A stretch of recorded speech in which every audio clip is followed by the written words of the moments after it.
I only got one more bet. This Okay. this one ends in 12 minutes of game time, and then that's it for the day. And I already won my first one, so we're doing good today, guys. Nice. And all I got to do is sell 2 more T-shirts, and I can finally get my house. Make this week's quota. They've been driving me hard. They keep saying, Ian, we're going to shut down your store if you don't sell any more shirts. Wait, Brian has a store? You ripped me off, Brian? I posted it in the Discord. I fucking you miss showed you this? that thing. You're a competitor now. Damn, I can't appear on this podcast now. I put yours in there too. Conflicts with my business enterprise interests. Oh, this was how I was going to buy a home, Brian.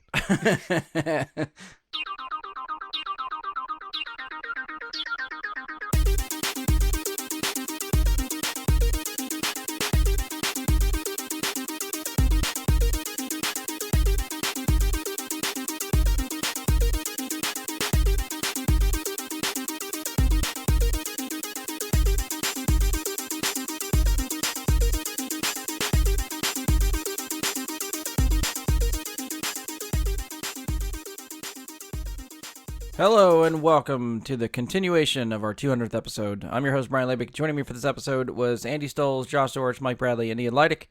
I'm here to just give you a bit of an intro before we dive into part 2. So if you are just jumping into this episode, I would highly recommend that you check out the previous episode, which is part 1 of our superhero movies that could have been 200th episode, which was broadcast live on Twitch when we recorded. As I mentioned in the previous episode, if you'd like to go watch the broadcast, go to twitch.tv/JediBryGuy to find my page. The episode should still be up there. It might be buried in some of the other streams that I've done, playing some games and whatnot. But it is there, I promise you. At least for now, I think it holds for a month or two. So if you're catching this episode, listening to this way later, then it might not be available anymore. But if you catch it close enough, you should be able to find us and watch the broadcast. I've got the link up on our Facebook and Twitter pages, so if you follow us at either of those places, you should be able to find the link to my Twitch page and dig around to find the video. I split the episode into 2 parts, just hoping to give people a little bit of time to digest, since we're recorded for just about 4 hours. I think part 1 I clipped a little over 2 hours, and part 2, so this episode clocks in, I don't know, maybe around an hour and a half, hour, 45 minutes. So there was a lot in there. And again, I'll take this opportunity once again to say thank you to everyone who's kept up with the show, interacted with us on social media, tuned in for our first live broadcast on Twitch.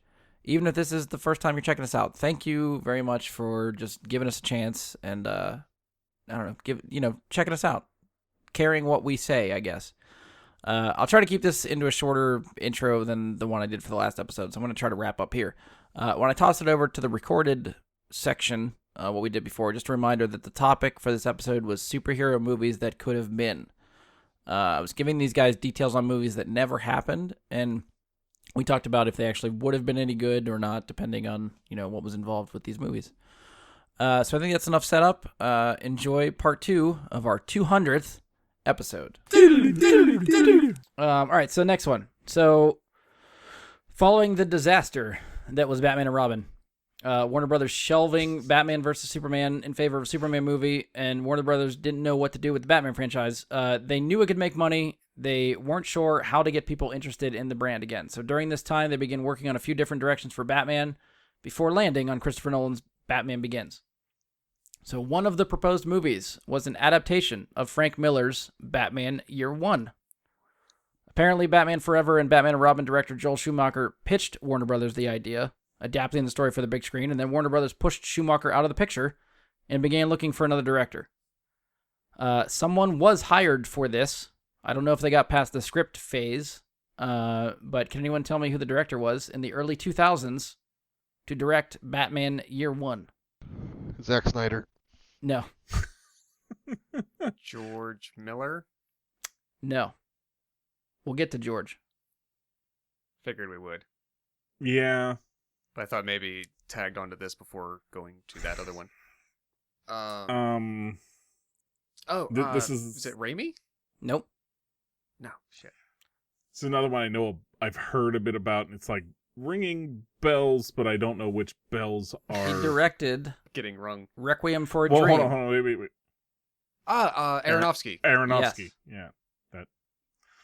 Okay. So the other person I had connected to it, I'm sure you're going to mention. Yes. Okay. Yeah, go so I was ahead. going to say, I'm not sure if it seems obvious, but Aronofsky has a co-writer for this film also.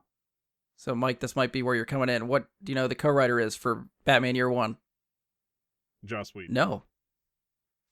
Joss Whedon was connected to this. I didn't see his Sweet. name whenever I found the research, unless I missed it somewhere. Oh, that's the only two names I had connected to it was Aronofsky and Whedon in my head. I don't remember details. All right, don't think too hard. It's adapting Batman Year One. Miller. Yes. Oh, well, okay. Yeah. Yeah, so they That's an used easy Frank Miller's answer. comic. They brought Frank Miller in to co-write the movie.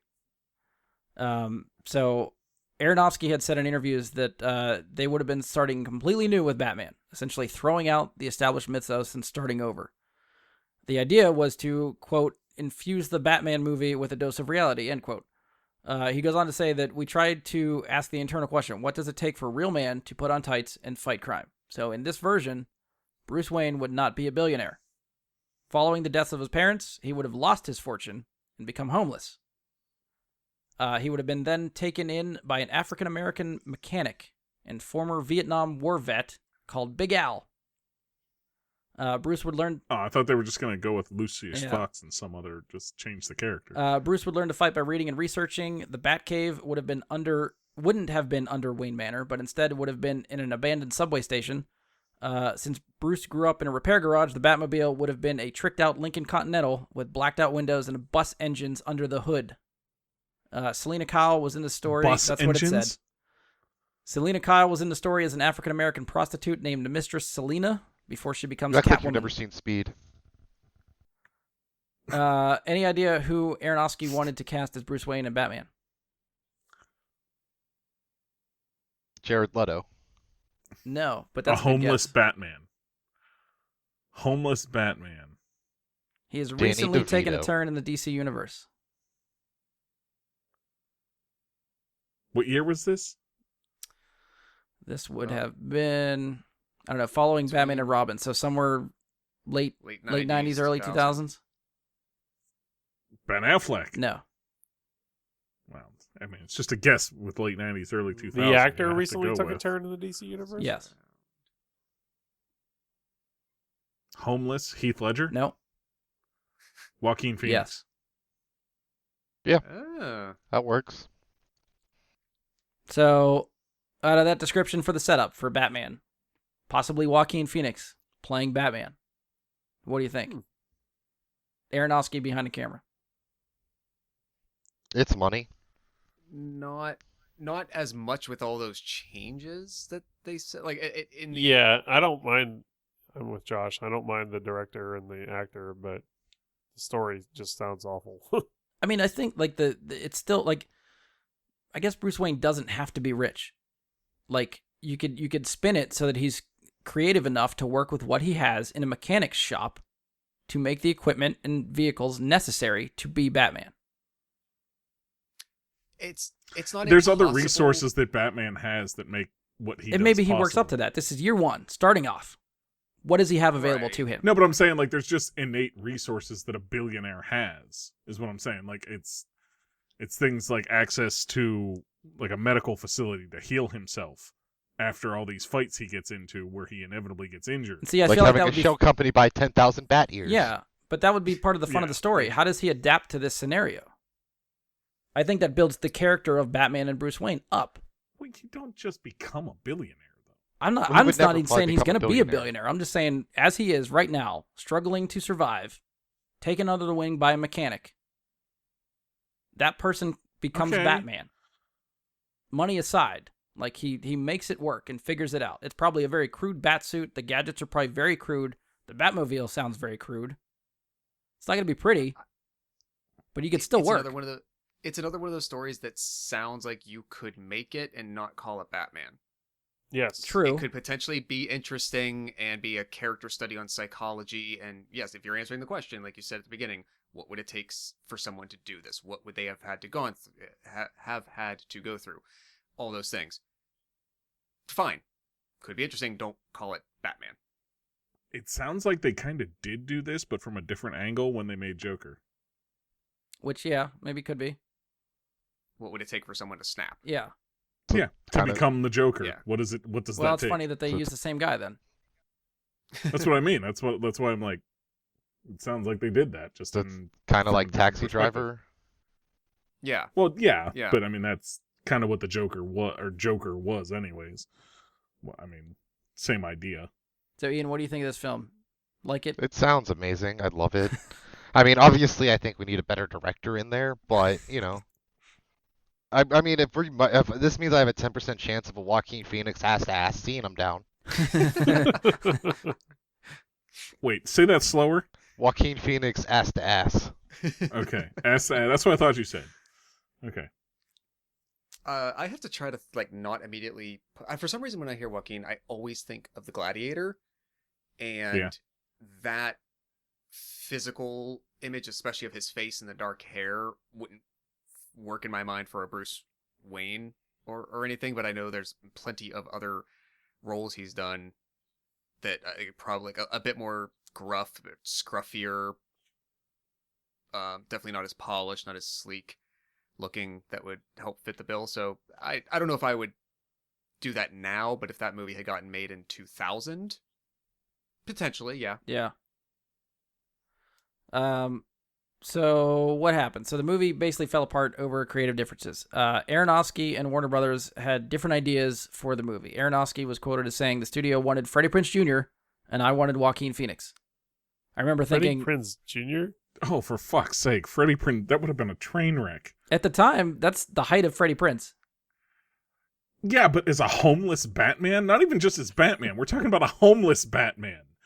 I like Freddie Prinze Jr. The dude's he killed it with Star Wars Rebels, and he was decent. But he's not fucking Batman. Not even a homeless Batman. Even less. Well, that's why the studio makes these decisions. They just pick a hot name and say that'll work.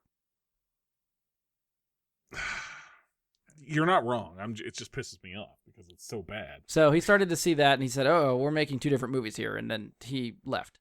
Yeah, they were making two different movies. On top of that, on top of the studio and Aronofsky having different versions of the movie, apparently Aronofsky and Frank Miller differed on their approaches to the character also.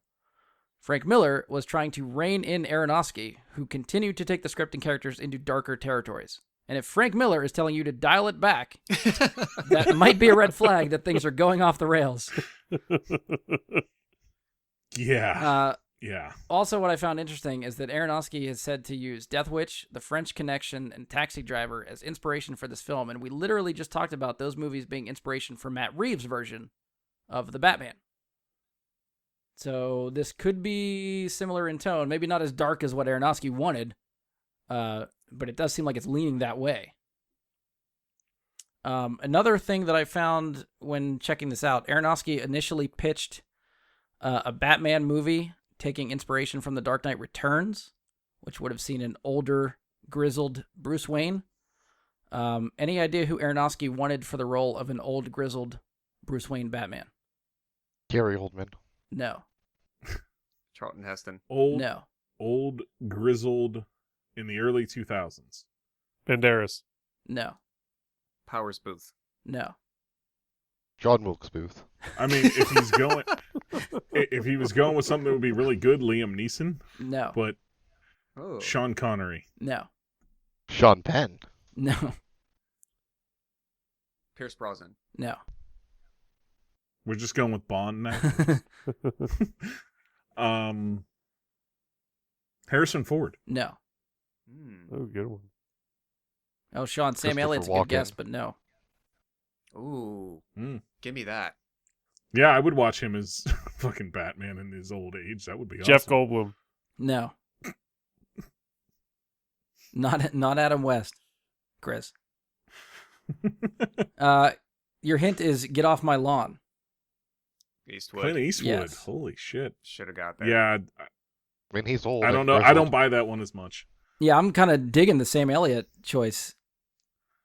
Yeah. Oh, yeah. I could see if there was never a time where you wanted me to believe and actually put on screen Clint Eastwood in the suit or like the other side of Bruce Wayne being the visible socialite, et cetera, and I'm just supposed to believe that, look, 40 years ago, he was that guy. Yeah. I could buy that. So that was just an idea they pitched. That never got past anything. It morphed into the year one idea from there. So another Batman property that Warner Brothers was considering turning into a movie following the failure of Batman and Robin. So they had two coinciding at the time. Batman Year One and this one, Batman Beyond. Anybody watch the cartoon growing up? Yes. Yeah. A little bit, yeah. I love that cartoon. It's been a long time, but that cartoon yes. was awesome. Oh hell I've yeah! not rewatched it any time. Cartoon but slaps. I mean, for anyone unfamiliar, the basics of the cartoon were that in the future, Bruce Wayne gets too old to be Batman. So eventually he takes up a student, Terry McGinnis, who wore a futuristic Batman suit and took over for Batman. Cartoon was made by the same producers for the Batman animated series from the 90s, Paul Dini, Alan Burnett, Bruce Timm. Warner Brothers brought in Paul Dini and Alan Burnett to write a script for the film adaptation with Bose Yakin to direct, who apparently was the director of Remember the Titans. Solid movie. Fuck yeah! I'm all in. So Paul Dini went on movie. to say that the film would have been a futuristic, but not as fantastically futuristic as the show. It would have been a combination of things. He described it as a little bit of The Dark Knight, like the Frank Miller comic, and a little bit of the contemporary comics and Terry in the suit. After Dini and Burnett turned in their script, nothing happened until eventually the idea just faded away and Batman Begins never happened. It's still sitting on a shelf somewhere. So, Batman Beyond. Batman Beyond. So this would have taken the place of Batman Begins instead, but eventually we got sort of a combination of Aronofsky's version of Year One that Christopher Nolan did, and that became Batman Begins, and we got the trilogy and so on and so forth. So as far as a Batman Beyond movie, like there's no, other than the director of Remember the Titans, there's no cast. It would have seemingly involved the creators of the animated series, which I think is a good sign. But there's not a lot to go on there, so I don't know what you would have thought of a Batman Beyond movie. I still Still want like one. to see one someday. Yeah. Yeah, I'm holding out hope it comes around at some point. I mean, we're getting to the point where we could have Christian Bale back, or Michael Keaton back, or someone. Oh, Michael Keaton would be so awesome. And they could just, a past Batman could be who they are today, an older Bruce Wayne, and just play the role as the man in the chair. Val Kilmer comes back to do it. I'd still watch it. That's what I want to see. I'd watch it. Hell yeah. I mean, honestly, just being the man in the chair, yeah, I would fucking watch it. Yeah. Like, anything else to add for this one? I know there's not a lot to go on for this one. Nothing? All right. Go on to the next one. So this next one's, I think, a little bit meaty. Oh, yeah. Yeah. Get ready. oh yeah. February of Meetings. 2006, Warner Brothers begins working on a sequel to Batman Begins and a sequel to Superman Returns. Batman Begins had just released June of 2005 to good but not great box office. It had enough positive word of mouth to warrant a sequel. Superman Returns, on the other hand, wasn't due to release for a few months, and Warner Brothers started planning a sequel, assuming the movie wouldn't crash and burn at the box office. Cut to June of 2006, Superman Returns doesn't do well. Worldwide total of $391 million on a budget of $270 million. Not great. Cut to February 2007. Warner Brothers hires a husband and wife writing duo, Kieran and Michelle Mulroney, to write a Justice League movie. This seemed to be something that Warner Brothers wanted to work on because their focus still seemed to be, something they didn't want to work on because their focus was still on individual heroes. But even after the lackluster box office of Superman Returns, a sequel was still expected to start production in mid-2007. However, in March of the same year, Bryan Singer leaves the project to make Valkyrie, which, looking back at Bryan Singer's director history, it makes a lot more sense, all the shit that you hear about of him now, why he's suddenly leaving projects all the time and not sure where to go. He seems like a shady fucking guy. He leaves fucking everything. So apparently he must have been tapped to write a Superman Returns sequel and do that. They were ready to go ahead with that, and he just leaves to make Valkyrie. So at that point, Warner Brothers begins second-guessing their scripts, their budgets, everything. So the sequel to Superman Returns never happens. So without a Superman movie, Warner Brothers suddenly had a gap in their release schedule in the summer of 2009. With a writer's strike looming and a script already written for a Justice League movie, they wanted to use that and fill the void. So in September of 2007, after a recent box office success for the studio, Warner Brothers hires Mad Max director George Miller to direct the Justice League movie, which eventually became Justice League Mortal. Just a little bit of fun trivia. Can anyone tell me the movie George Miller directed in 2006 for Warner Brothers that seems to have won him the job to direct Justice League? Because it's not something I would have been like, oh yeah, he did that. I as soon as you tell me, I'm gonna remember it. But if it's the one I'm thinking of, or that I think I'm thinking of, it is like not even an action movie. Correct. It's not something that you would see like, oh yeah, that's the next logical step. Animated. Oh, Over the Hedge. No. No.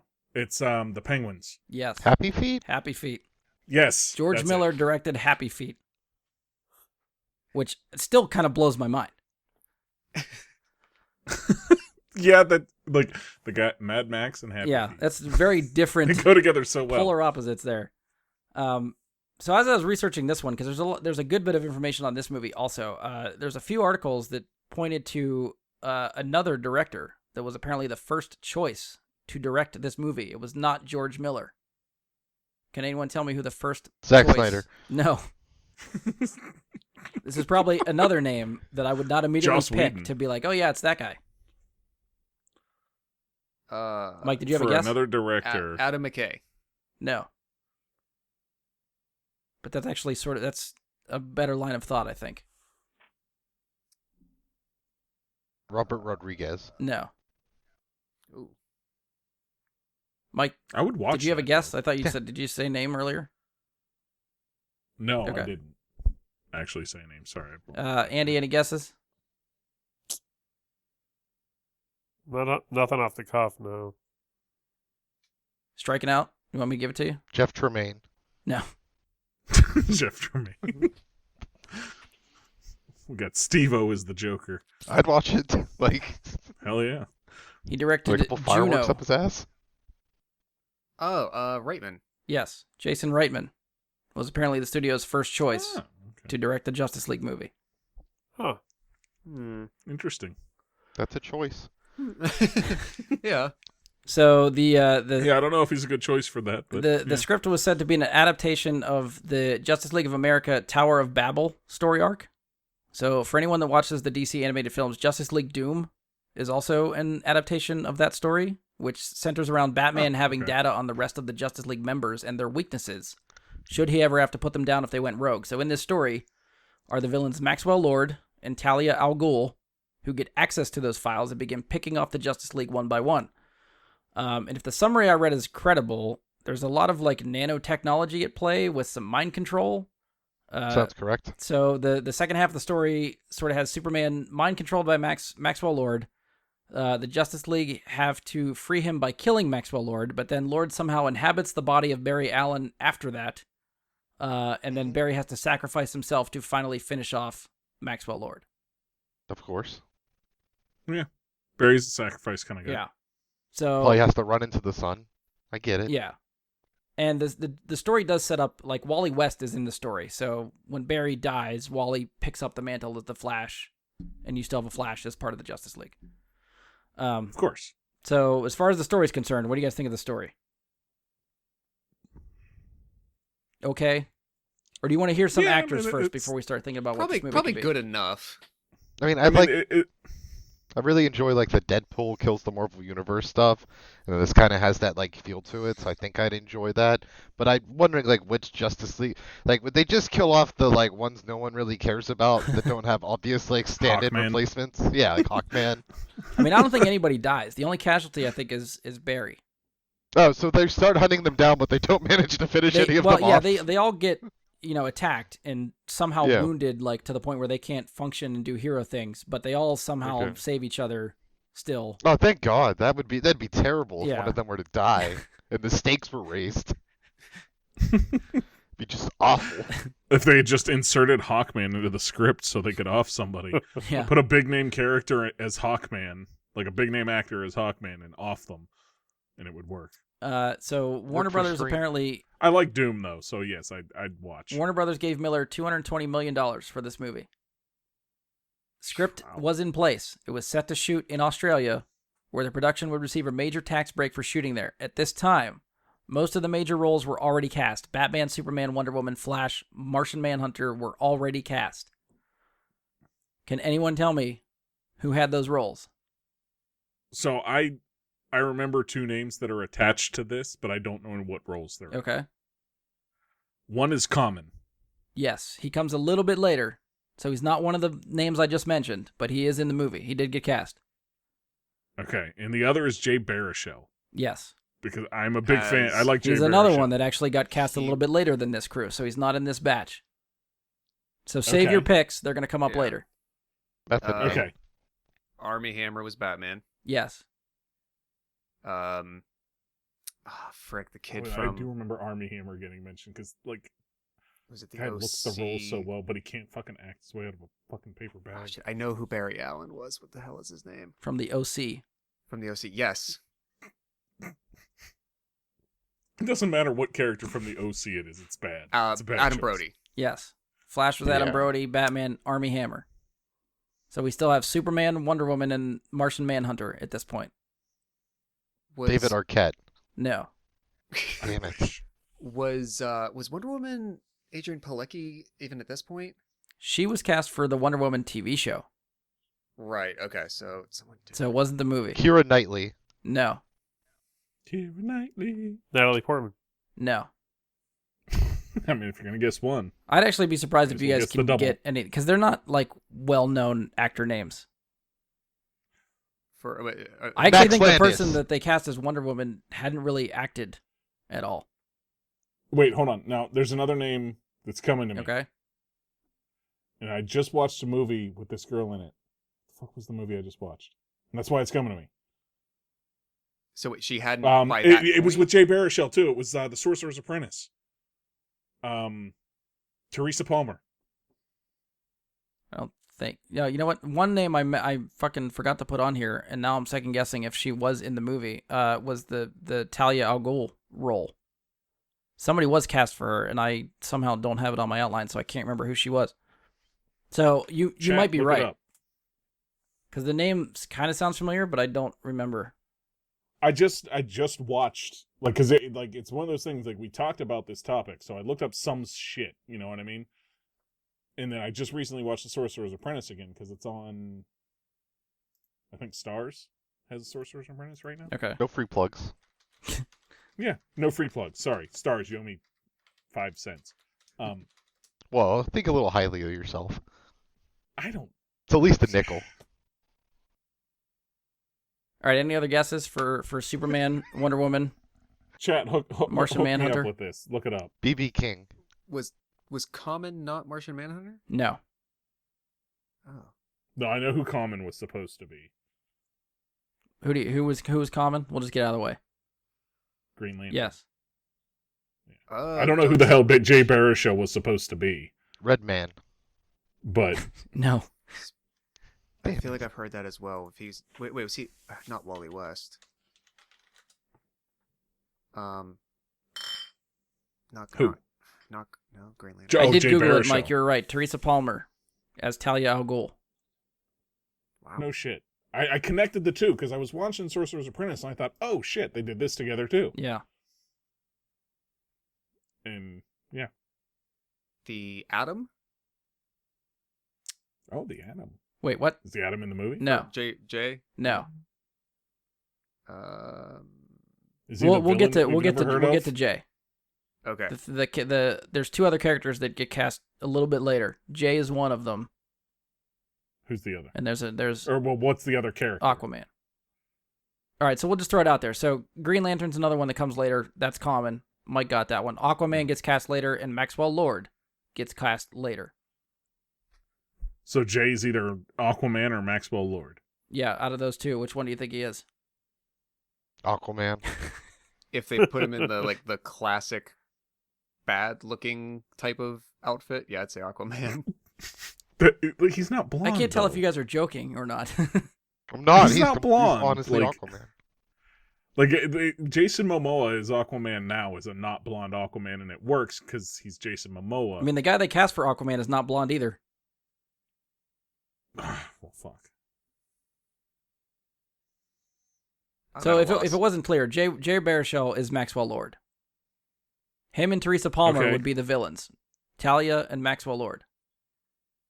And this is Jay circa 2000. This is like right after Knocked This Up. is like Sorcerer's Apprentice. Like this is even before that was like 2000. I want to say that was 2009, 2010. Yeah, this would have been Was it? Okay. 2007. Yeah, so like Knocked Up, I think was 2005. So This would have been Like, wait. right after that. What year was what's it called? Fanboys. Oh, see, I can't remember because that movie was made so long ago and then took years to come out that I don't remember for either. the release on that is 2009. So it might have been around that time then, since it Sure, took so long to and- come out. And so like any of that era, like think of that. I don't know if much would have changed even if you were trying to do this now, but think of 13 years ago that version of Jay, and like that's gonna be your imposing villain to the Justice League. That's weird. I mean, nothing about Maxwell, I think, is a physical presence. Yeah, he's a mental. Because isn't that who Pedro Pascal is playing in Wonder Woman? I think so. Yeah, actually. But I don't know. But I don't. He just has such a baby face. I don't know if I could have taken that. Yeah, but I mean, seriously as Jesse something like that. Eisenberg played Lex Luthor, and he actually kind of worked for me as Lex Luthor. Maybe I'd have been surprised, but on paper, it doesn't work for me. 'Cause I think it's more mind gamey than like physical. I'm going to punch you in the face type of thing. Yeah, you know what? Granted, Though? even so. Jesse Eisenberg is a much more. He's still pulled it off. I don't know if Jay Baruchel's pulling it off. Mm-mm. He's a lot nerdier, to put it in the worst term, than Jesse Eisenberg. Like, it's. Although that could be the type of character that we're looking at, it's just I don't know. I have a hard time picturing him as evil. Yeah. All right, so who are we missing still? Superman, Wonder Woman, Manhunter, and Aquaman. Ving Rhames No. is Manhunter. Andy, I'm gonna Michael Ian, Clark any other guesses? No. Yeah, I'm gonna throw my hands up at this on this Yeah, one. yeah. Jennifer Aniston. No. All right, I'll go through them. Superman was DJ Catrona, who apparently was in Oh, yeah, that guy. G.I. Joe Retaliation, is one of his Of bigger course. credits. I remember that movie. Yeah, Okay. see, you're not Oh, going to I get totally know who he was. these. Wonder Woman, Megan Gale, who at that point is it was basically just a model. She wasn't even an actor. Apparently is part of Project Runway Australia. Oh, okay. Oh, yeah, I've seen that. Eventually, she gets cast in Mad Max Fury Road as the Valkyrie.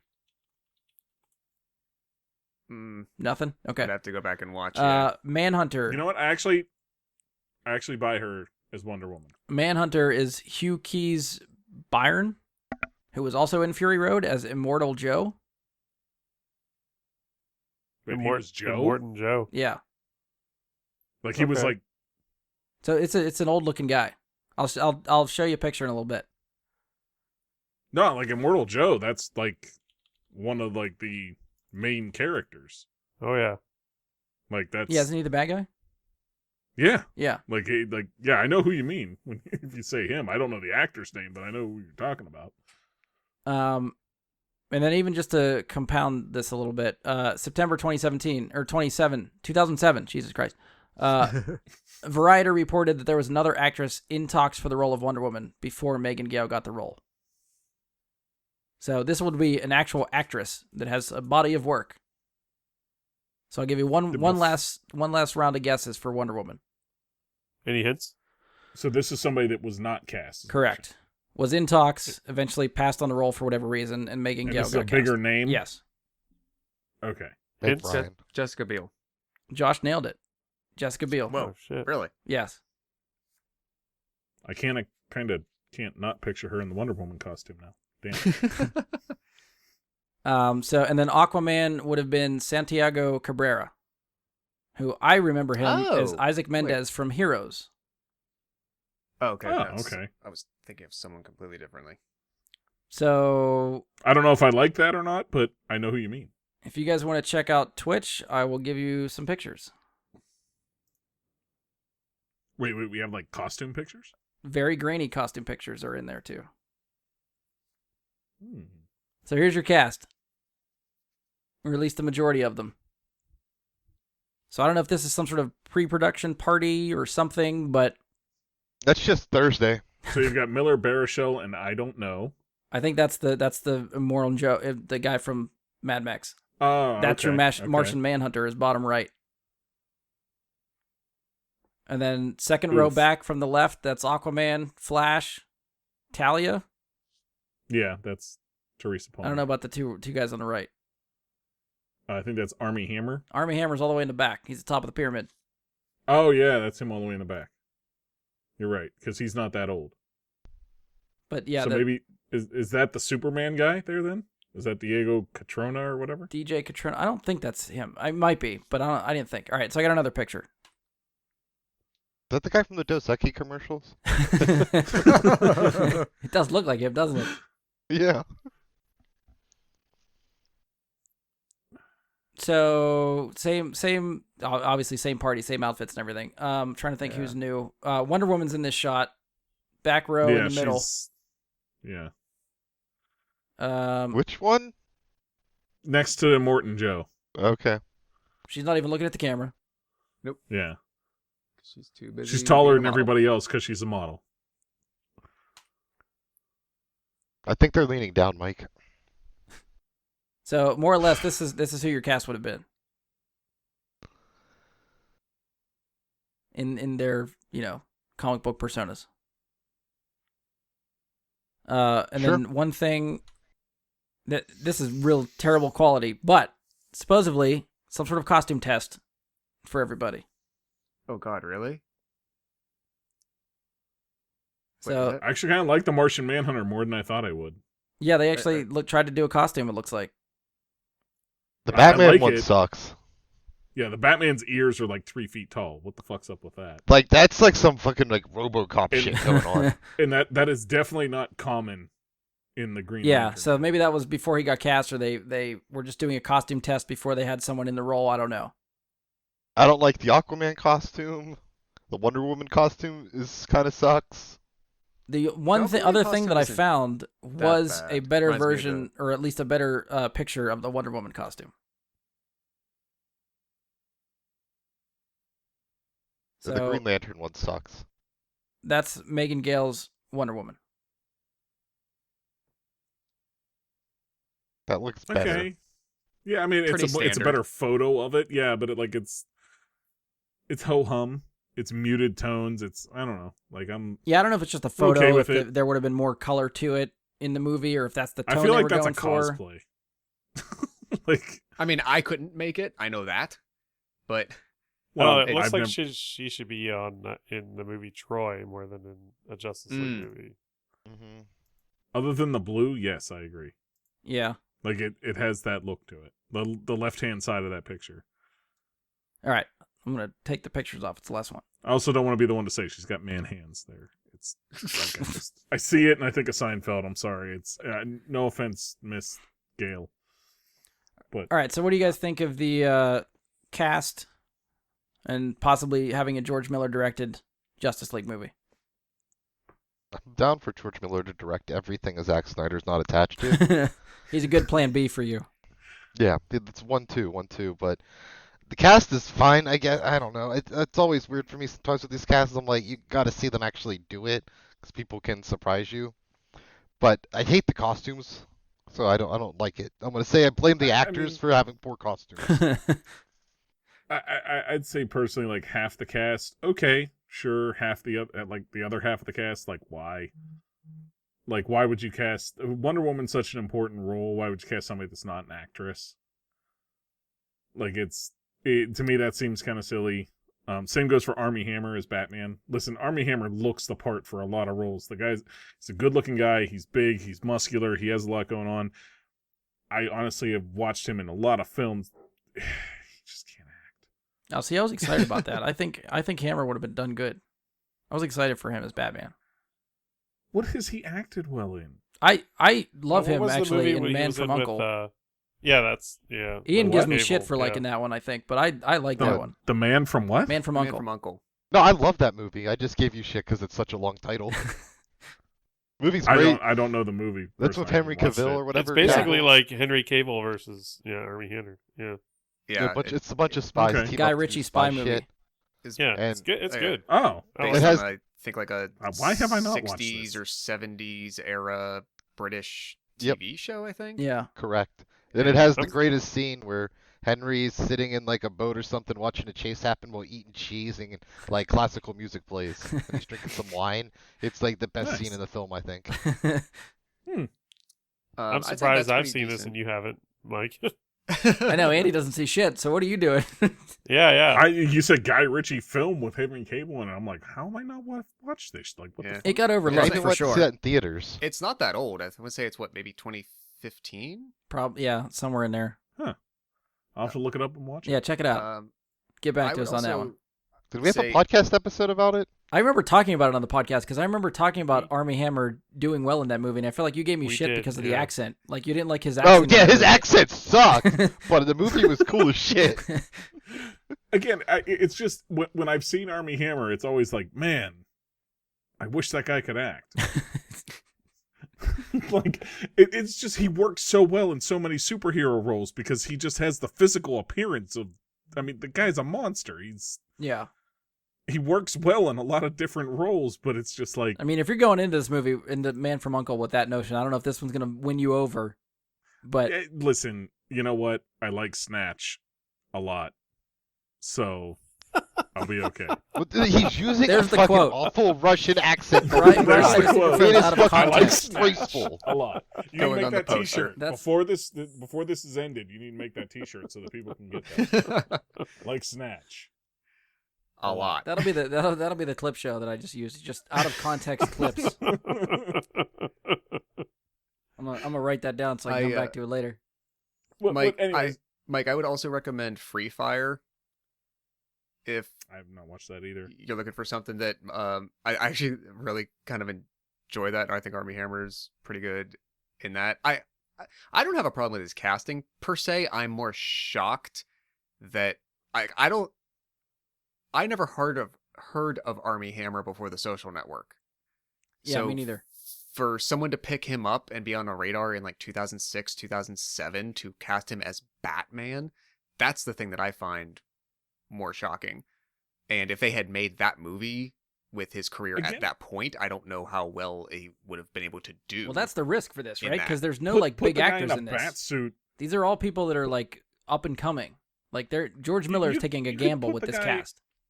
with a lot, You yeah. could put the guy in like a fucking bat suit that didn't need any definition on it. Like he's just this monster of a man.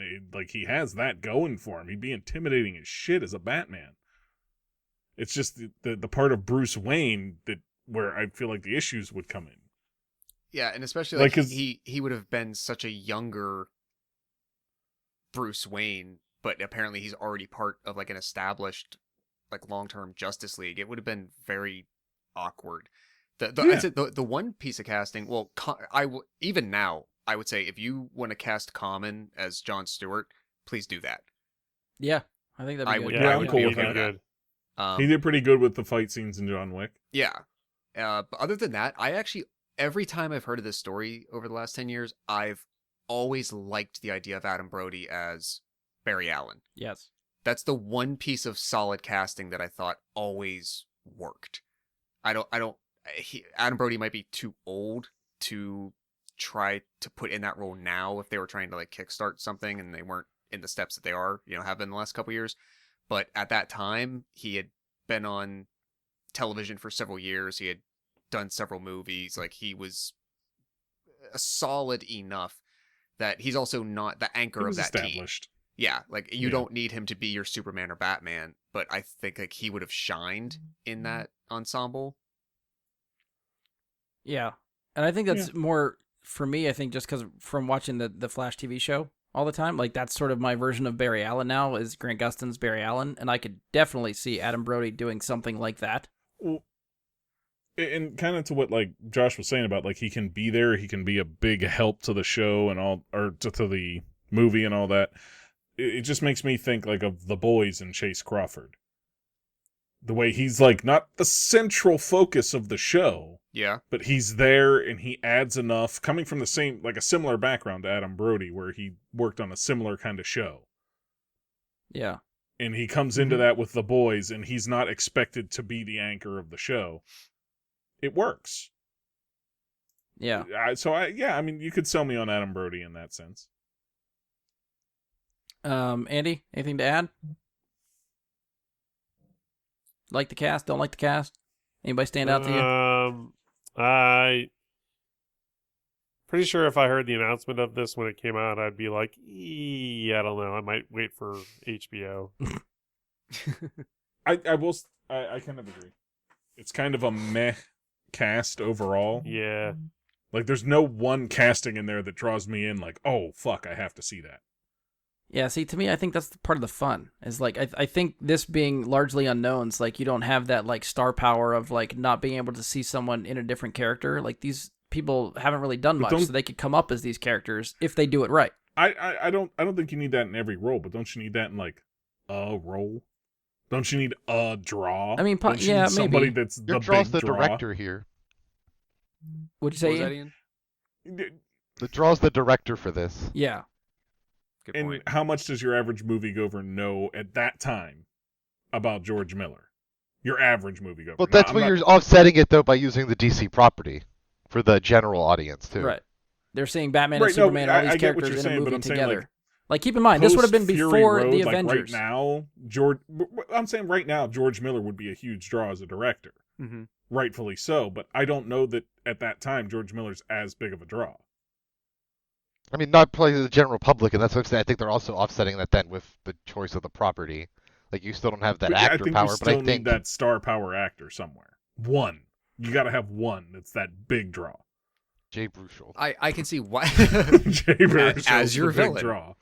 draw. Yeah, I can see why you would want to do that, though. I think I'm with Brian's rationale on this one. If you're gonna have an ensemble cast of characters who are all important enough to have a lot of shared screen time, if you have one person who is so like your bankable star, it's not going to be able to spread it out among the group. You're going to be so too focused on just that person being that probably like iconic role. Like, you're not going to get your big name is not going to be the Green Lantern or Why not? Martian Manhunter. It's going to be your Batman or Superman, most likely. See, I think it could work in that sense, though. Just to have the name on the billboard. You get what I'm saying here? Yeah, it helps for marketing purposes to say so-and-so is in this role to sell this movie. I know. Like I said, on paper, absolutely makes sense putting it together. But I think watching the end product, if you have that person plus this patchwork cast of other kind of recognizable people, maybe nobody's going to pay attention to them. No one's going to be remembering them. They're going to wonder why your star is not on the screen more. You know, all those moments. I don't know. That's at the point when you have to let your new characters, your newer faces become stars. Everybody becomes a star at some point. You have to let that happen. But at the same time, like, you know, it just off the top of my head, like, I think like Matt Damon becomes a star with Good Will Hunting alongside Robin Williams. Like, you get like, True. more, like it's just they got to have somebody that's established to play off of. Yeah. To you know, the tightrope to walk there though is like maybe a 1 versus 1. Maybe there's 2 or 3 people in the movie where you have an ensemble that's working as a team. The goal is shared screen time, shared, you know, goals and efforts. They're going to be together quite often. Well, I think it falls into the same trap that they would have fallen into the same way that the DC universe kind of did. Mm-hmm. Versus Marvel, where they didn't spend the time with their own movies building these characters up ahead of time. Absolutely. So I think it's the same kind of thing. All right, so what happened with this movie? So sort of in between some of the casting, in November 2007, the writer's strike happened. So that halted production on the film. No rewrites of the script could take place until after the strike, which doesn't end until February of 2008. So once the strike ended, the Maronis came back to begin script revisions. Around this time, 3 more roles were filled. That was Green Lantern, Aquaman, Maxwell Lord. That's when they were cast. And then a month later, in March of 2008, the production is delayed again. The tax break that was promised from Australia was suddenly taken back. The production's budget began skyrocketing. The production tried to move to Canada, but that would only delay any more work for the film until July of 2008, and at that point, Warner Brothers changed their mind and canceled the film. So, again, I guess sort of keeping in mind, this would have came out before Avengers. This would have been in 2009. Avengers was 2012, so this would have been the first superhero team-up movie. This would have set the bar, presumably, for that kind of stuff going forward. Either that or Avengers comes out 2012 and, blows it out of the water because this might have been a shit show. We don't know. Would this presumably have meant that we would not have gotten The Dark Knight? Like they were not going to continue with Chris Nolan's stories and tried this? And that was part of it too, is that around this time, Christian Bale is in the middle of Batman Begins. They're working on The Dark Knight, and people are asking him, "Oh, are you going to be Batman in the Justice League?" And he doesn't want it to happen. Christian Bale does not think they should have 2 separate Batman at the same time. So he was against it. He was not going to be in the movie. He didn't want the movie to happen. Mm-hmm. So that might be part of it too, is that Christopher Nolan's movies were doing so well that they just stuck with that because that was more of a sure thing. And at least it was working for Batman, and they would figure out Superman later. Yeah, there's probably an argument to be made that if the writer's strike specifically didn't happen, that there's maybe a really good sporting chance Oh, yeah. that this would have gotten made. Yeah. Like, that seemed to be the biggest first derailment. So you figure, think if the world was given The Dark Knight in the summer of 2008, and it has, became where it stands on the pedestal of those movies and cinema in general and everything else. And then the next year you got this. Yeah. I mean, at that point, they would have probably been too far down the rabbit hole to stop it. But, if you're Warner Brothers, I wonder what their course correction or reaction would have been. Okay, this is the path we're on. And now we're going to potentially, who knows, could have been wonderful, but potentially jeopardize that.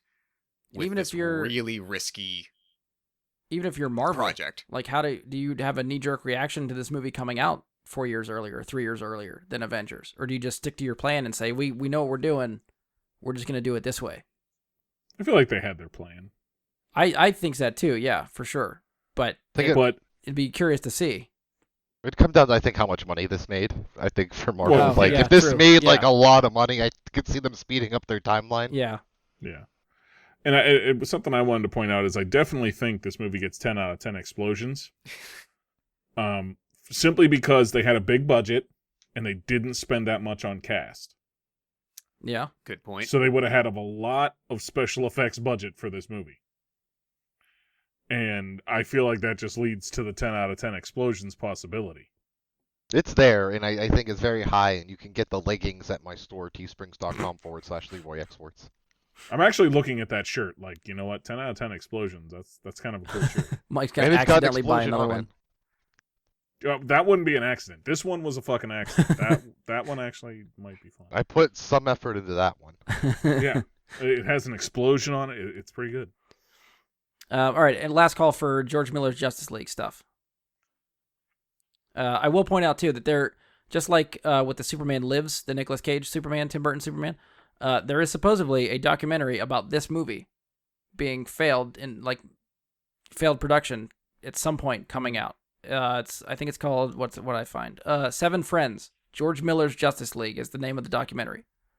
So I don't know when it's going to be released. It seemed like they started working on it. It got halted. Now they're trying to pick up production again to try to.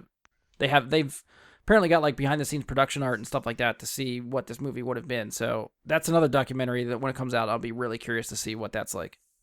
Do you think that documentary is just not going to come out like the movie? It could. I mean, could be at this point. I thought I expected it Very 4 meta. years ago. So This is going to be a documentary about the documentary not coming out. We'll have to crowdfund that ourselves. It'll start as a book, though. We can make that documentary. All right, so I got 1, 2, 3 movies left. There's not a lot of details for either of these, so we'll see how quickly they go. I know we've been going for a while. So, all right, next Have one. we?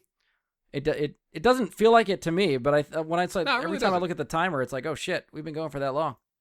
Yeah, and you got to edit this. That I know. sucks. I'd hate to be you. Yeah, it's not gonna. Wait, be... are you actually going to edit, or are you going to let the podcast audience experience, the audio audience experience, like what it was like to watch us live? I mean, I'll take out without some of editing? the background noise and stuff I'm sure that's in there that we might not be able to hear now, but when I listen to the audio podcast, I'm going to hear. So yes, I'm going to put some effort into editing it. Well, no, I mean like you're going to like do what you usually do and edit out a lot of our opinions and whatnot. When do I do that? All the time.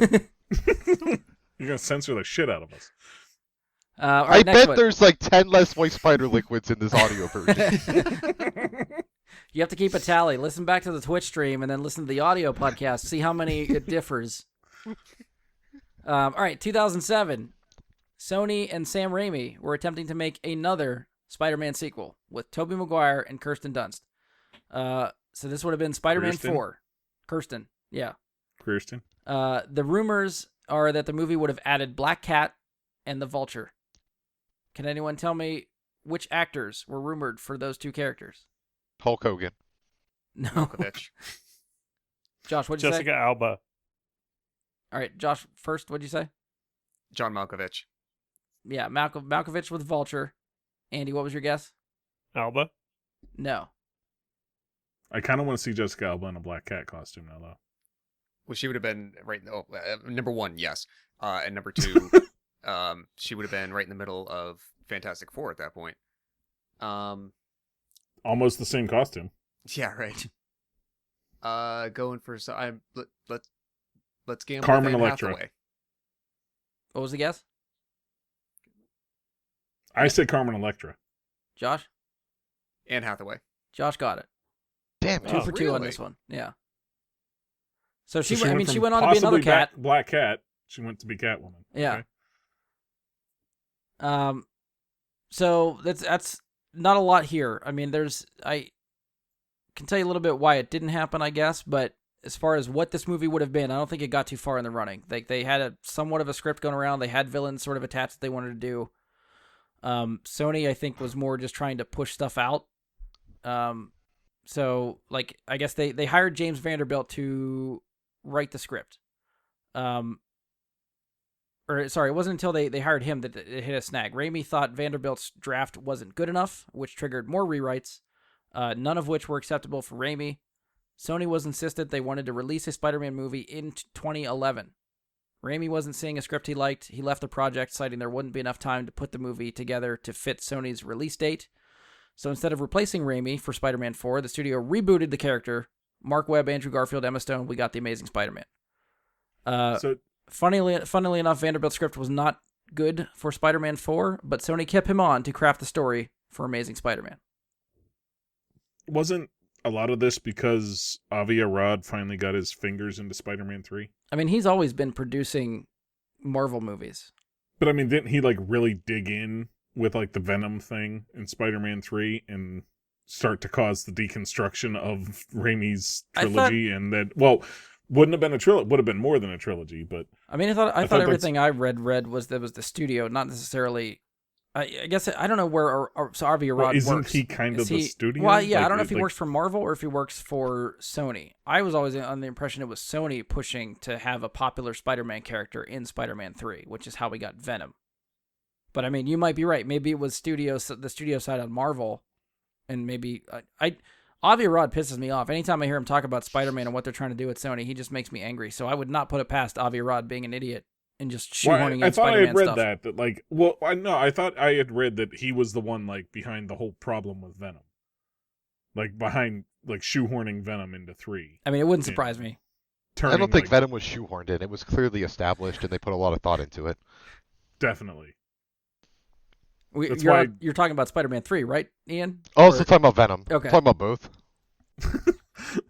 He's like, Tom Hardy was definitely in Raimi's 3, right? I'd believe it. You could convince me he was.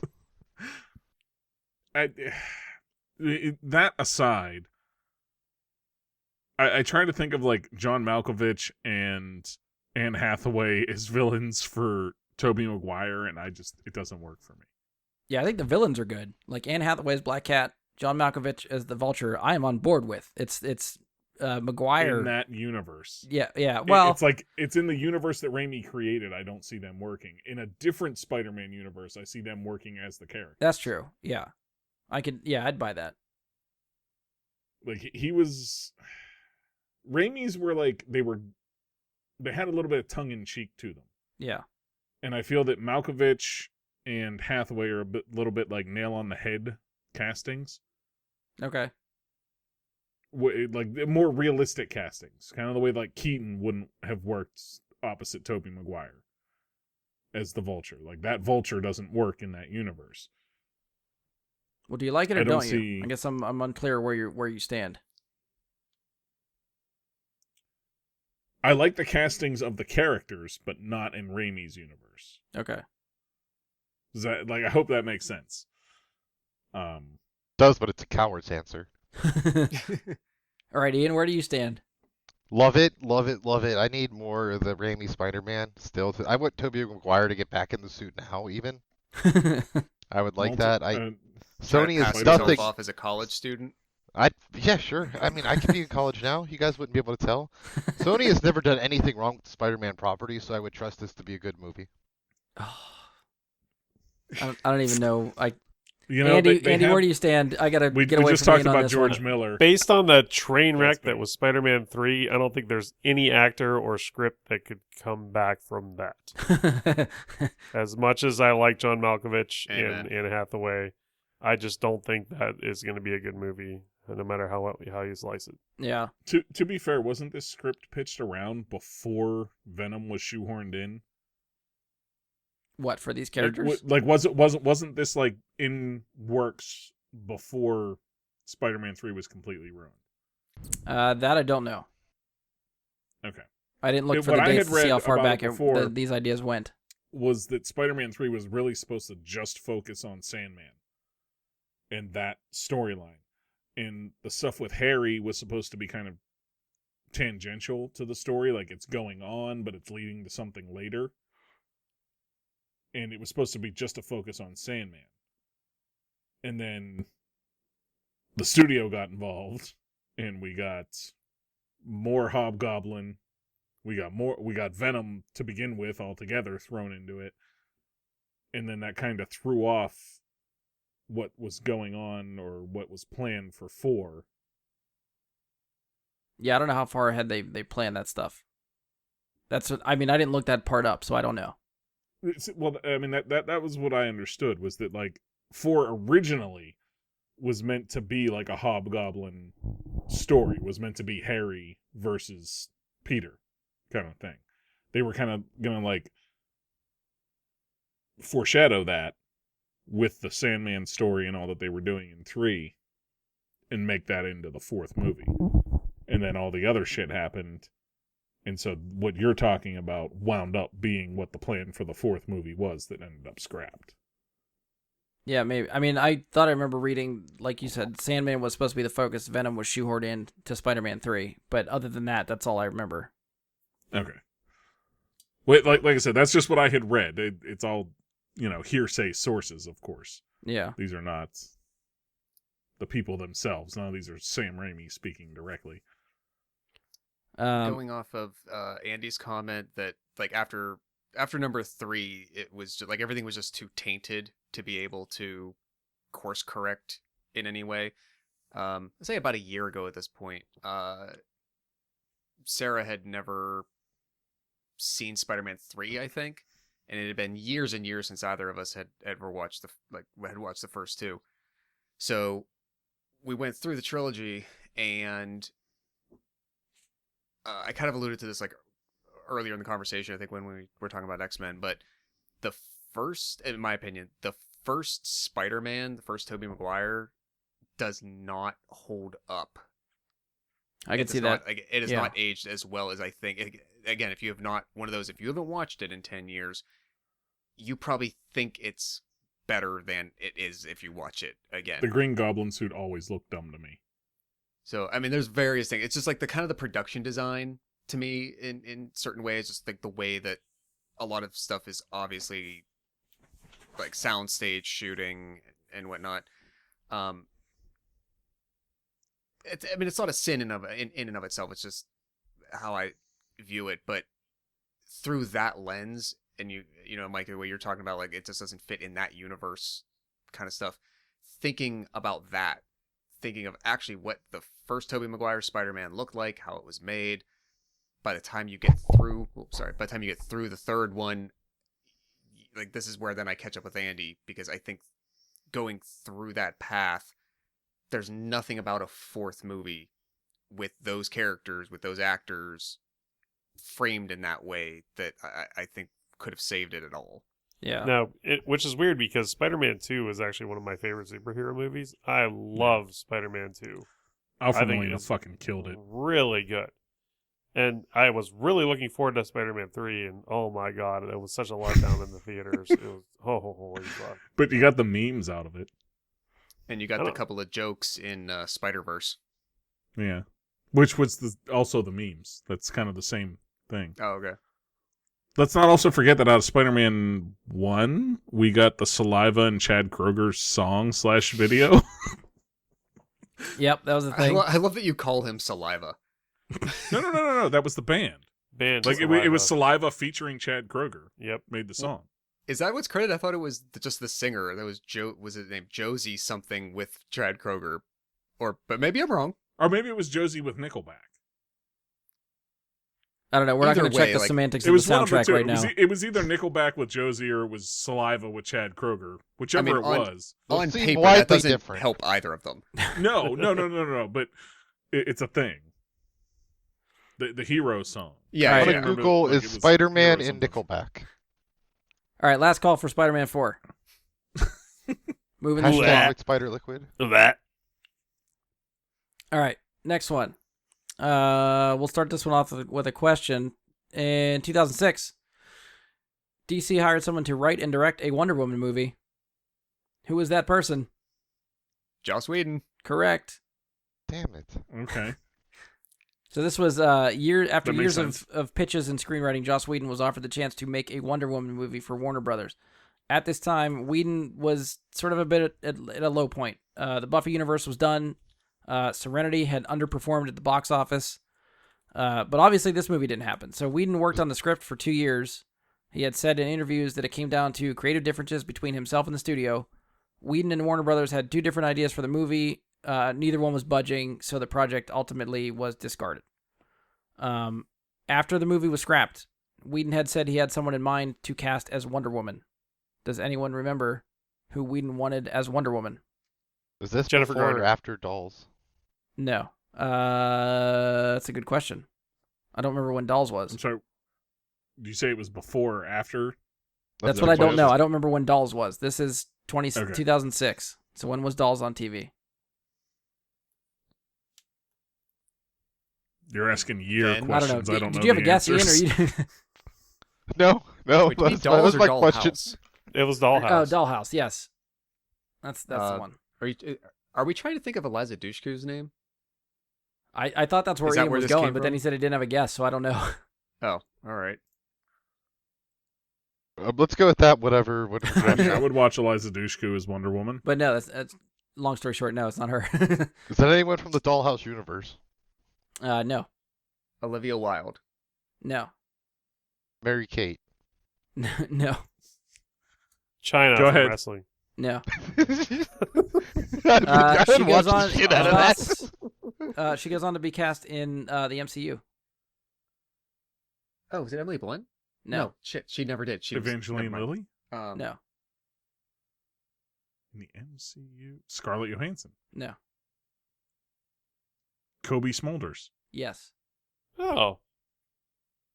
Robin Okay. from I How can I buy Met Your that. Mother. I could would have buy been that. Wonder Woman. Maria Hill. Hmm. She's So- tall. She's strong. I could see that. And I know, Josh, we talk about this from time to time. You supposedly have this script, right? Yeah, it's on the internet. It's not hard to find. Did you ever Well, I read remember it? Did you one read time it? you were talking about us having a reading of the script, and Yeah, that never happened. in like the last 3 years since I feel like it didn't. I don't remember what happened, but something about it, like it finally leaked online, like 3 or 4 years ago, and I had, since it was never going to get made, I had the idea of like, why don't we try to just do it as like a podcast radio play? And yeah, that just obviously hasn't happened because that requires motivation and understanding of how to do things. It also requires like getting 20 people to agree to like figure out how to do schedules and people to have the right equipment to record and all that. But yeah, I read through the whole thing and like blocked it out by scene to figure out like, okay, who are the characters in each scene that you need and everything. But yeah, I've read through it. I mean, I didn't look at the details for the story. I didn't go ahead and, like, I know you said the script is online. I didn't go through the trouble of like reading the script. Is there anything worth talking about in the story for that one? The last time I went through it was like 2 years ago, I think, and it was I don't remember anything like wholly exceptional about it. I don't remember it particularly being like coming off automatically as horrible. There's a lot of elements.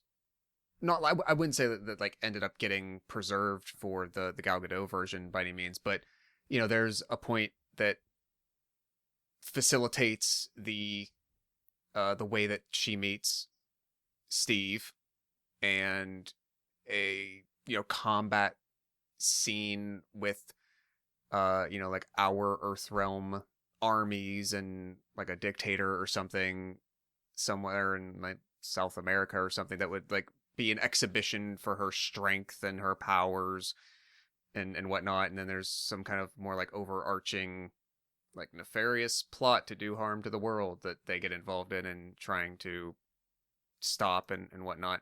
If I remember, it's like kind of somewhat technology based from the villain. And I think if I remember, one of the like primary antagonists is a woman, but it's not necessarily like a cheetah or a powered individual in any way. It's more of like a pull the strings from the back, from behind the curtain and manipulate the world kind of character.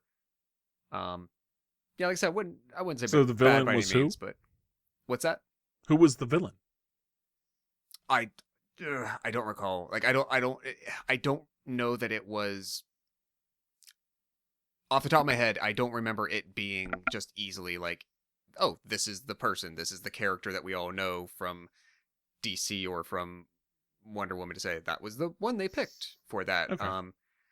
It almost felt more like, I would say like conflict was the villain. Like things they need to stop from happening, as opposed to just like, that's the character, that's the thing, That sounds like an episode of Maury Povich. I don't know. I'm just I mean, not making like, a yeah, I don't know. joke, but It's not like conflict resolution is really the enemy of us all.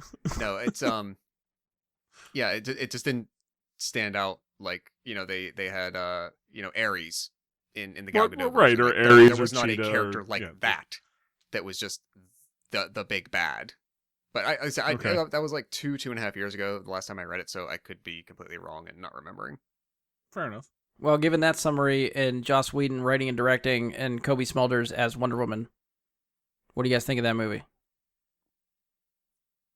I'd watch it. On its base, I think it sounds good. I don't remember. Obviously, I'm sure you might get into it, but I don't remember the reasons why it didn't move forward. I thought I remember after the script leaked online, there was a lot of, or there was enough of criticism of Whedon's script from like a feminist and misogyny type of point of view. Yeah, I think I was reading that too. Oh, really? Yeah, which like right now is not boding well for him in the last like year or two. Yeah. But I'd have to read a well written article on that to understand why people thought that, because I don't remember something like that strongly jumping out of the script at me. Yeah, because I didn't, like I said, I didn't read the script. I feel like I started seeing some of the bullet points you just referred to, but didn't really dive down that rabbit hole to see what was going on or what the complaints were. So that's why I was curious if you read it and what you remembered, if that stuff sort of stood out to you, I guess. I remember coming across those talking points before, like at the time that I heard the script was leaked online and found a copy of it. So I was cognizant of that in the background of my head. Yeah. And by the time I got through it, there wasn't, like I said, there wasn't anything, at least in my mind, that I read that way. But I'm also by no means the most literary person in the world. So maybe there's certain cues or certain ways that you frame things in a 3-act structure that stands out to people who are more no pun intended, but more read in those things than myself. What is it called? Like the Bechdel test that they put onto things? Yeah. To like kind of, it's like it's supposed to be an objective test to determine whether or not something is taking a male-focused point of view or not, right? And so, in a movie like Wonder Woman, you would not expect it to fail the Bechdel test. And if it did, based on the script, then that would be bad. Right. Andy, what do you think about Cobie Smulders as Wonder Woman, directed by Joss Whedon? I think it has potential. I would have to see. It's one of those things where you would hear it in the news, and I would have to see like a trailer or something. Yeah. To actually make a decision. Plus, it sort of sounds like there's no recognizable villain, from what I can tell from what Josh said. So yeah, I don't know how attractive that it would be to someone who is a fan of Wonder Woman. Yeah, you know, to see like, oh my God, she's fighting so and so. Like, gotta see it. Is this going to give us an excuse to actually go through the script and try to do something with it? No. I still want to. Only if I get to play Wonder Woman. That would be interesting. It would be possible. The coordination of everything would be the difficult part. Yeah. If you wanted to try to do it all in one sitting, to have enough people available would be the challenge. I don't think we have to do it in one sitting. Right. Well, then obviously, depending on what you're trying to do, then you're spacing things out over a longer period. It's even more time to juggle more people. Right, but then it's just like a movie. You have less people to gather per sitting because you don't necessarily need everybody at every sitting. Depending on the characters, but then yeah. If I'm the one, quote unquote, directing it or coordinating it, so to speak, then I am a part of every single one of those individual meetings and pieces. So that's the part that becomes difficult. You could always work with myself and Brian to edit it. Well, I mean, just like I said, to get like that, 2 or 3 people I need that day for that thing, that's one thing. And then, it'd probably be like 30 to 40 different recording sessions. Well, how bad do you want it? Apparently not that bad. Because it's been like 4 years, so yeah. Yeah, God damn it, you need to want it better. Like, Ian, fun. I don't know did you chime in for Cobie Smulders' Wonder Woman? I'm a hard pass on this. I don't think you make a superhero movie without a real villain. You can't just say conflict is the real villain. Like, you can do that. There is a villain. That's just Conflict is the Josh's name of summary the of villain. what he read. Like, you can have other stuff, but I mean, even still, I don't think it works. Like a Puppet Master, I'm not a big Cobie Smulders fan, so it's also kind of like iffy for me. And then Fair. Joss Whedon is a train wreck. Yeah, I mean, to be fair, keep in mind, I basically admitted that I'm almost half illiterate, so things could definitely be misrepresented here. I still have the copy. It's like on my laptop. I could email it to everybody. Well, between now and the time this goes up, you can read it and chime in do your live tweets as you're reading the script on the Facebook page and give us your impressions. Well, and to speak to what Ian had said, like Cobie Smulders, I feel like would be okay as Wonder Woman. I don't feel like it's the best casting. And plus, we've gotten Gal Gadot as Wonder Woman for the last several years, who's fucking killed it. And we're getting another Wonder Woman movie with her. And trying to look back and be like, comparing the two, I kind of feel like Cobie Smulders would now be a letdown. compared to Gal Gadot, you mean? Yeah. Yeah, probably. Nothing against her. I feel like she's another person that's more geared toward comedy, like Jay Baruchel. Like, she's really good with comedy. I just don't know about her in action scenes. And Yeah, I mean, I think she'd do good with Wonder Woman. It's something I would have liked to see, and I mean, this would have been. Yeah. I mean, back before, all this shit was going on with Joss Whedon, back when everybody still kind of liked him, I guess. But let's be fair. He had Avengers, and then what? I mean, like, before Avengers, everything he did was pretty good. Yeah. And since Avengers, not so much. Justice League. Avengers: Age of So I Ultron. guess he did get a chance to direct Wonder Woman, just not his Wonder Woman. Yeah.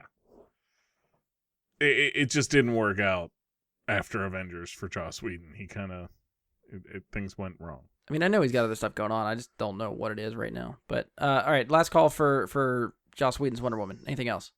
Oh, also, Josh mentioned the zero explosion, so I probably would really hate this. Zero explosions.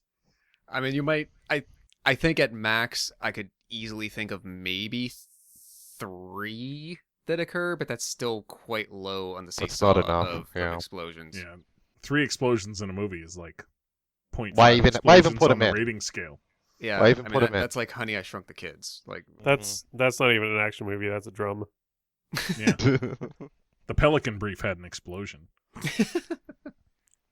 All right, so we'll move on to the last one. Last one I got. Again, not much information. This is basically just a couple people possibly being in talks for a film, but it was a neat enough combination that I'm like, we're going to bring it up. So I'm being intentionally vague here because I'm going to frame it for a trivia question. Any guesses? Back in 2007, there was a director shooting a sequel to a comic book movie. A prolific comic book writer visited the set. This writer and director had the idea to make a Doctor Strange movie. Can anyone guess either the writer or director? RZA. Guillermo del Toro. Mike got the director. Really, Urza? No, Ian, you are incorrect. Yeah, and then the movie was the other one. The you're looking for the writer. writer. You got the director. We need the the writer. writer in. Okay, so Doctor Strange movie 2007, Guillermo del Toro directing, this person writing. Yes. And so Okay. this person, so 2007. So this person is probably he's visiting the set of Hellboy: The Golden Army. And he is a comic book writer. Comic book writer, talks to Del Toro about. Oh, was he still alive? Ditko? No. No, okay. Gail Simone. No.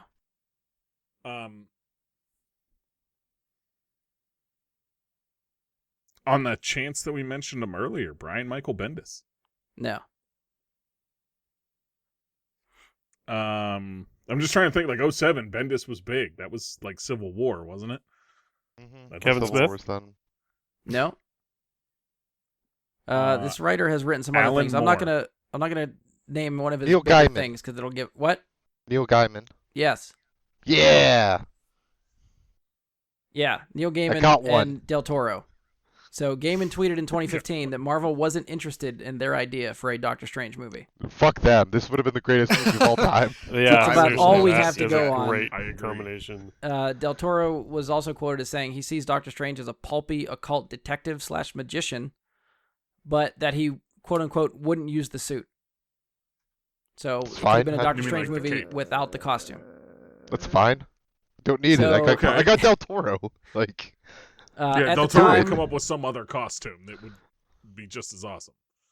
at the time, they may have been in talks with Marvel, and right when Marvel was trying to get Iron Man off the ground. So it makes sense that maybe they wanted to establish a few other characters before diving into Doctor Strange, or maybe the vision that Del Toro and Gaiman had just was too dark for where they wanted to go, especially at that time. But again, all we have is the two of them were on set for Hellboy 2. Somebody mentioned Doctor Strange, and they said, "Oh, you know what? That'd be great if we did this together." And this was pretty much as far as they got. They may or may not have pitched it to Marvel. Marvel didn't like it, and that's it. But Del Toro directed Doctor Strange, written by Neil Gaiman. Yay or nay? hell yeah. Fuck yeah. Absolutely. Oh yeah, I'm on Yeah. board. How can you fully. go wrong with that? Like, you don't need to know the other details about this. You have one of the best comic book writers ever with one of the most creative directors ever. Yeah, I think it was more 100%. just like a shared love for the characters. So they were like, yeah, you know what? I'd totally do this with you. This would be awesome. So Yeah. I mean, and Doctor Strange fits so well into what Guillermo del Toro does. yeah. Like, that is the perfect character for him to direct a movie of. Like, this is going back to, like, when Kojima and Del Toro were teaming up for a video game. I'm like, this is the greatest fucking idea ever. Yeah. And This they is on created a that whole new level. genre. Yeah. Strand-type games could have been a thing much earlier if they didn't cancel PT. Fuck that game. When It wasn't even a game. in like Like, 14ish making when it they a game. announced Scott Derrickson would be writing and directing Doctor Strange. I know probably on the show several times when Doctor Strange news or something or trailers had come up, I very firmly said, like, I'm loving the horror movies that Scott Derrickson is making, and if he is bringing that kind of flavor to a Marvel movie, I want to see that style. And I enjoy Doctor Strange immensely, but I will always be disappointed that it was not made in the vein of Sure. Sinister or Yeah. The Conjuring, or those other ones. I think he might have done The Purge. I know, at least Sinister. It was not he a had been worked Derrickson on. movie. It felt like a Marvel movie. Yes, Derrickson, and what that's also kind of the reason why Derrickson's not on Strange 2 anymore. which I'm kind of getting the 'Cause- vibe of, yeah, because like even at what Comic-Con last year, I'm pretty sure it was either Feige or Derrickson said, it was either 2018 or 19 when they Horror. announced that, they specifically themselves said this will be Marvel's first horror movie. Yeah. And then like 2 months later, They're like, he's off the "Bye, project, Derrickson." and they like specifically said, well, it's not really going to be a horror He didn't movie. clear that through PR whenever they said it, so they had to walk it Yeah. back. his Yeah. thoughts, Derrickson's thoughts on it were, this is going to be horror. I'm going to do my way this time. Yeah, I and, had like, success with the first one. I'm going to the be allowed to do what I mysticism- want to do. The mysticism When they said that. of it all, and the way you can like really wrap that style around that world would have been really intriguing. A Del Toro type project, like that's the closest I think you would ever get to portray, translating that material to screen Yeah. in that kind of vein. That would Yeah. be a very good marriage of creator, producer, and material. Yeah, that seemed like too good of a team to pass up. So even though they were just talking about it, I figured I'd bring that one up. So that's where we conclude the list. That's it. I guess just to wrap up out of the stuff we talked about, do you guys have a favorite? Which one would you have liked to see The over one we the other just ones? talked about. The Yeah. last one? I mean, that one, or like, if without knowing the other details of James Cameron and Chris Claremont working together. Yeah. Yeah, like if you just leave that is the detail and Del Toro and Gaiman is the details, it's like, damn. Those two combinations I could work with for just about anything, but then he Oh, yeah. detailed the Cameron one and it ruined it. Like James Cameron in the peak of his 90s powers and the second best X-Men writer working together. Yeah, that best X-Men writer. So was the Cameron one, the X-Men one? That was the first one we talked about, right? That was first on the list. Second, I think. First one was Tim Burton's Superman. Oh, that's right. Okay. That's right. So it was first So- on the list. Yeah. Yeah, I'd probably say that. Yeah, the Cameron and then the Del Toro project, like towards almost like the bookends of the show tonight. Yeah. Those sound the most promising. For me as well. I guess I'm the only one that still really likes the idea of Justice League Mortal. I would have liked to have seen George Miller's Justice League. I mean, it's just not curiosity. up there with the other two, though. Yeah, like if you, That, I mean, like, there's you gotta- also like a hard mention is sexually frustrated Spider-Man shoots white spider liquid out everywhere. he's got a point. It's hard for you to pass up. Like that just I'm would be just- such a train wreck of a fucking movie. Like it'd be Yeah. amazing. Change, what the change hell your is- shirt design, Ian, to put James Cameron Spider-Man on Wait. the back of the shirt. Yeah. Who did you So say what was the hell supposed are to be Spider-Man in that one, Brian? rituals? What's that? Who did you say was supposed to be Spider-Man in that one? DiCaprio. DiCaprio. So just imagine like DiCaprio like facing at the camera in a fucking like web shooter just Yeah, all right, so Just- that's a good place to wrap up, right? I think we're done. All right, so anybody that's still hanging out in chat, last call for the giveaway. Exclamation point raffle if you haven't entered. We're gonna close it up and draw. After you've sat through a 4-hour podcast. Boy, I hope it's me. I want that 10 out of 10 explosions shirt. All right, I'm going to close it in. Entries closed. Oh, boy. We are picking the winner. Amy, you are the proud owner of a t-shirt Amy, of your you're getting choosing. a 10 out of 10 explosion shirt, 3XL tall. Congratulations. You could probably we could probably even just make it easy for you. Just go through Mike and we'll figure out how you get the shirt. 3XL tall, 10 out of 10 explosion shirt. We're gonna make sure it's your size. You pick what store you want it from, the Bright Guy Super Friends store or Ian's. We'll make sure you get your shirt, not Mike's shirt, your shirt. I have several women's comfort tees in stock. Get those white spider liquid he's leggings. also got leggings. Yeah, he's got the leggings as well. All right, so that's it for the 200th. I just want to thank you all for tuning in, checking us out on Twitch for a change. Hopefully it was cool. I actually had a lot of fun doing this, so we'll have to, find some other excuses to do this from time to time, just for a change of pace. If you're watching this after the fact, thanks for checking us out later. Whether you found this on Twitch or are listening to this at a later date after the edited podcast is up, all of that, thank you again. Let's see. We next episode probably will be our next Rewind Theater. We're gonna watch 2009's Astro Boy, so keep an eye out for that one. Do you know That'll where they be. can It's watch not it? gonna be a Twitch stream. We'll do that regular audio podcast. What was your question? Know where we can watch it? Yeah, I didn't know if you had that. I didn't that go website that You've far to got yet. check. that link that we use, though, right? My focus was this episode. I have not been thinking about the next one yet. But you've got that link that we use, right? Yeah, the Just Watch. It's justwatch.com. Yeah, Josh? we're still working on that sponsorship Yeah. partnership with them. If we keep mentioning But, them eventually, maybe. Yeah, so if you want to watch with us, that's the place to go. So you can only it gives buy you it. Yeah, you can rent it or buy it too. It gives you the options of where it streams, if it's streaming, or Ooh, available it's on platforms to check HBO it. Max and DirecTV. It is on Nice. HBO Max. Yeah, Interesting. Okay. Well, then if you need HBO Max, let me know. that's illegal. Please do not listen to this. I didn't HBO. say that. Do not That's listen to good. this HBO. We live in the same household. You guys just don't know it. Yeah. What? sharing accounts, yep. What? Shut Wait. up! All right, that's it for us. Again, thank you everybody for being on. Thank you guys for sticking out with me for 4 hours for this thing, this little experiment of ours. And it's time to do the regular rigmarole. If you've enjoyed the show, please. Before Brian, before we do that, I think it's germane for at least one of us to say thank you for giving us all the opportunity to do this for 200 episodes, because if you didn't create the field, none of us would be here to play. So thank you very much. You are all very Agreed. welcome. Thank Yes. you. Yeah. Because Yep. nobody Thank you. ever cared what I had to say, and they still don't. But at least it's out there now. Yeah, see, it's a time capsule for all of your stupid ideas. You know me. I throw shit at the wall and see I what know. sticks. That's why I said it That's that my way. Yes. thing. That's my thing. And you've allowed me to do that. And you've prevented me from getting 10 jobs.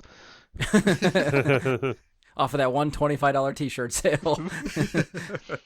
30. Oh yeah, that's another thing too. I guess one last call for the shirt website. So anybody wants to check them out, ! Links. You can see the two stores where we have shirts out. Leroy the Dream Killer shirt. His repertoire. He's got a bunch of options out there. The Bright Guy Super Friends link is just the logo on a bunch of different shirts. So And BGS Like 20 just- for 20% off the Leroy store. yeah, I didn't give Is 20% that off an yet. I actual should thing? probably. Yeah. He's way ahead of me than this. I'm just wondering. Like, Yeah, it's like I I made have a real I have store, so I code made a for, real like, product code. controller grips that it was given to me by the people that run the site. I've never even tried it to know if it works. So have you tried it? I I'm know not if gonna we buy would have my planned own this shirt. better You We all should. would have had The 10 out shirts of 10 ours that we explosion are shirt is selling. awesome. to promote on Twitch. We would have been showing them off as like our own little models, but no, we didn't plan that far ahead. Excuse Mike's me. got one. You did it by accident. That wasn't planned. I No, want to be but clear. You know what? Dedication. Show the back. Dedication. Show the back. It's gonna be blocked by the chair if I spin around. Stand up and squat and If turn I- around. No, I'm not doing that. Mike, just turn around It and says squat. Blood Holio in blue. Okay, like it's I gotta Same make sure tech, they use the right color same, blue. Same font. All right, we're already going off the rails. I know Andy's ready to go. So if you've enjoyed the show, please support us. Leave a 5-star rating and review. Give us a share on social media. Make sure you follow, subscribe, keep up the show. We're on Spotify, iTunes, Google, Anchor, Stitcher. And as of right now, you can maybe find us on Twitch from time to time. So give my Twitch channel a follow, and we'll try to do this a little bit more often for you. You can find us on Facebook. Search Bry Guy and Super Friends. Go to facebook.com/BryGuySuperFriends. You can send us questions, comments, topic suggestions, any of that stuff there. Try the email. I won't check at bryguysuperfriends@gmail.com.